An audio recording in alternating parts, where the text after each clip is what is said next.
एबे केंद्र और राज्य सरकार पक्षर बांग्लादेशी चिन्हट प्रक्रिया जोरदार चलता बेले बांग्लादेशी अनुप्रवेश भी जारी रही। गत 8 दिन है पारादीप जर्दारीपड़े आसी रहुवा एक बांग्लादेशी परिवार को पुलिस उठाई नेबा परे स्थानीय अंचल में चांचल्य खेली जाइछि। मिलिथिबा सूचना अनुसार उक्त परिवार बांग्लादेश सपरिवार नदी पहरी पहरी प्रथमे कलिकतारे पहुंची सेठारे थिबा तांकर किछि संपर्कियों सहयोग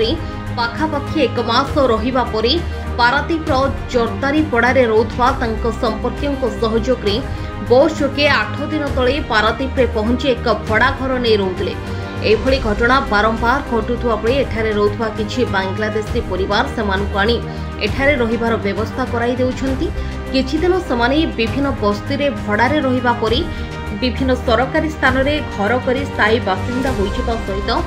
सरकारी सुविधा हासिल करुछंती। तेबे कौनसी सूत्रରୁ लॉक थाना पुलिस खबर पाई आईएसपी रश्मिरंजन दास को नेतृत्व में एक स्वतंत्र टीम जर्दारीपड़े पहुंची सेमानकु उठाई आनिछि। एथिसहित तांको पारादीप आनिथिबा व्यक्ति को मध्य पुलिस नहीं पचराउचरा करने सहित समस्त परिचय पत्र जांच करुवा जनापड़ी। तेबे उक्त परिवार बांग्लादेश आसिथिबा घटना को स्वीकार करिसेंती तांको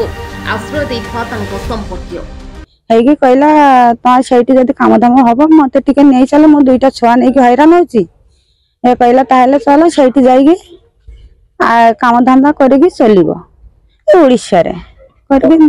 पारादीप रे तावर ता संगरे आइली ता कातिरे टंकाटा नै पाता सामे होची श्वास कष्ट अछि मनी किडनी ओपरे अछि देह खराब अछि हाथ गोड़ ए जाई फुलिगी रहिछि।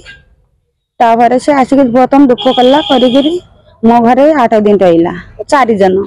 ता स्वामी स्त्री 2 जन गोटे पुओ गोटे झुओ 8 दिन से आईला आसिक मो घरे रसोई बसई करके खाऊला खाई राति रे मो छुटिया घर रहा जगह नहीं तापर से हिसाब से थला काली घरे आइस भाइस होता लगे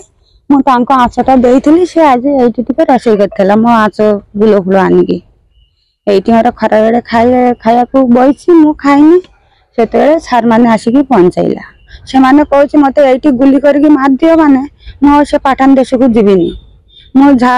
हैरान हे के आइछि मो झे एपटे जदी जगह ना हबो एठी हो कि भारतवर्ष को एठी हो जगह ना हबो ताले मो गुली करके मार दियो से जो माने 4 जन बंधु बंधु हबो। Bureau report news prime Odisha.